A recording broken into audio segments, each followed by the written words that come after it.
Jadi 80%-nya virus kuning itu diakibatkan dari teman-teman salah dalam proses pemilihan bibit. 20% sisanya itu diakibatkan daripada hama trips, tungau, dan kutu kebul atau kutu putih ya teman-teman. Simak terus video ini sampai selesai agar teman-teman paham dan terhindar dari kegagalan dalam proses budidaya tanaman terong ya teman-teman.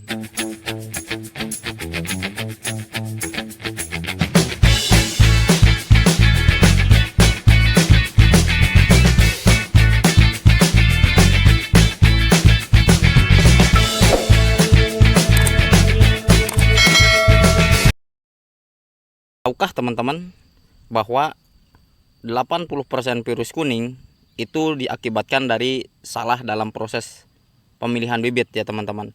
Sisanya 20% itu adalah diakibatkan dari hama trips, hama tungau, dan kutu kebul itu mengalami virus kuning.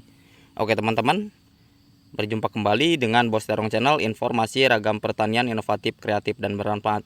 Pada kesempatan hari ini, sesuai dengan tema yang tadi saya jelaskan di atas, bahwa 80% virus kuning terjadi akibat salah dalam proses pemilihan bibit, dan kemudian 20% sisanya itu diakibatkan dari hama trips, tungau, dan kutu kebul ya teman-teman.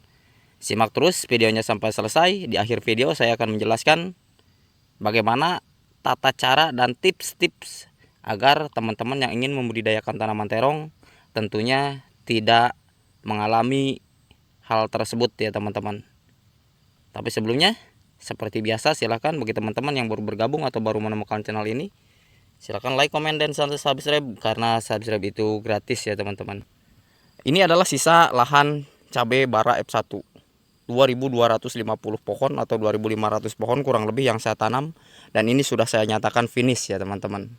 Ini sudah saya nyatakan finish, dan untuk yang di atasnya itu adalah kebun kacang panjang yang sisa lahan timun bandana F1, dan sebelah ujungnya sana itu adalah kebun terong Propita F1 yang kebetulan sama-sama sudah finish, dan ini sisa lahan dari penanaman cabai rawit pelita 8 F1. Oke teman-teman, kembali lagi ke tema yang akan kita bahas pada kesempatan hari ini. Bagi teman-teman yang ingin membudidayakan tanaman terong, terutama khususnya tanaman terong ungu, hal yang pertama yang harus teman-teman perhatikan adalah pemilihan bibit terlebih dahulu. Sesuai dengan yang saya rekomendasikan di awal di video yang sudah saya upload sebelumnya, bahwa di situ teman-teman bisa memilih rekomendasi bibit terbaik untuk teman-teman yang ingin membudidayakan tanaman terong ungu.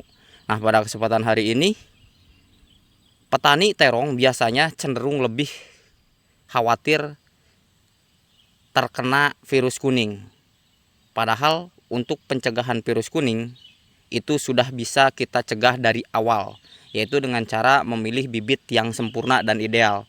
Kalau ditanya secara spesifik atau secara langsung, memang Bos Terong menanam jenis terong seperti apa sih Bos Terong? Kalau saya ya teman-teman, semua jenis tanaman terong itu sudah saya coba. Dari mulai terong lalap, terong ungu, kemudian untuk terong lainnya juga sudah saya tanam, sudah saya coba tanam.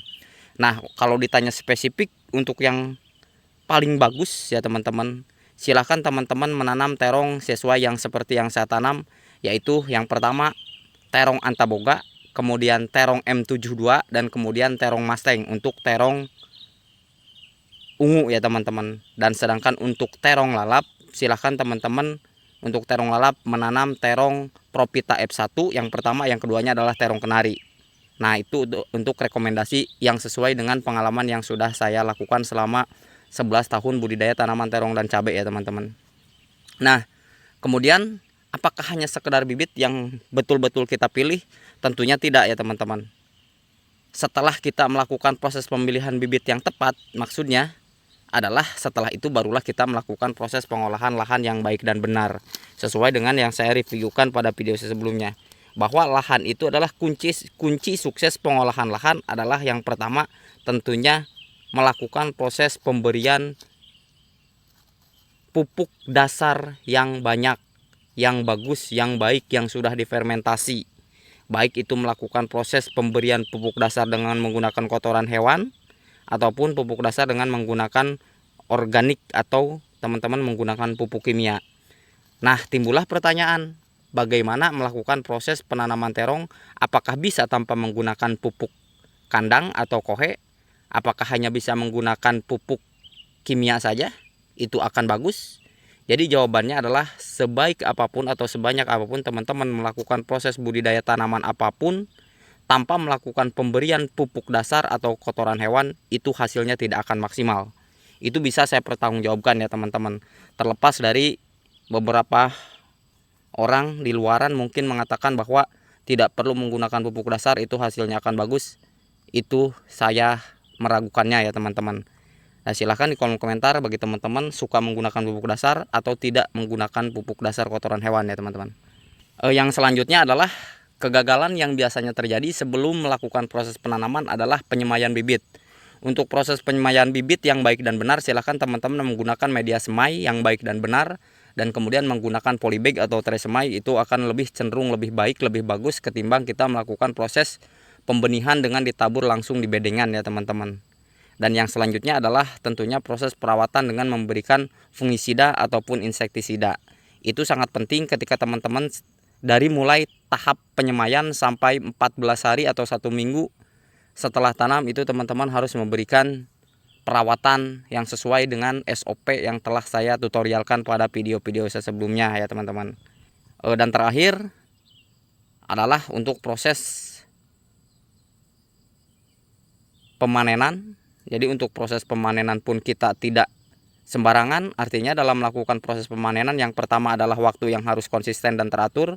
Biasanya untuk terong ungu itu adalah sekitar 4 hari sekali, dan terong lalap adalah sekitar 5 hari sekali ya teman-teman. Itu untuk konsisten dalam proses pemanenan. Nah, mungkin itu saja yang bisa saya sampaikan pada kesempatan hari ini. Untuk 80% virus kuning itu terjadi akibat proses kesalahan bibit, dan 20% sisanya adalah akibat dari serangan hama ya teman-teman. Dan bagi teman-teman kemudian yang ingin melakukan proses penanaman terong, silahkan ikuti channel ini terus agar teman-teman berhasil. Dan memang terima kasih pada subscriber yang sudah setia mengikuti saya selama 11 tahun terakhir dalam proses budidaya tanaman terong. Karena dari Sabang sampai Merauke alhamdulillah sudah banyak yang berhasil dengan cara yang sudah saya tutorialkan dalam proses budidaya terong ataupun budidaya tanaman cabai ya teman-teman. Bukan bermaksud menggurui, tapi ini berdasarkan pengalaman pribadi. Terima kasih sekali lagi.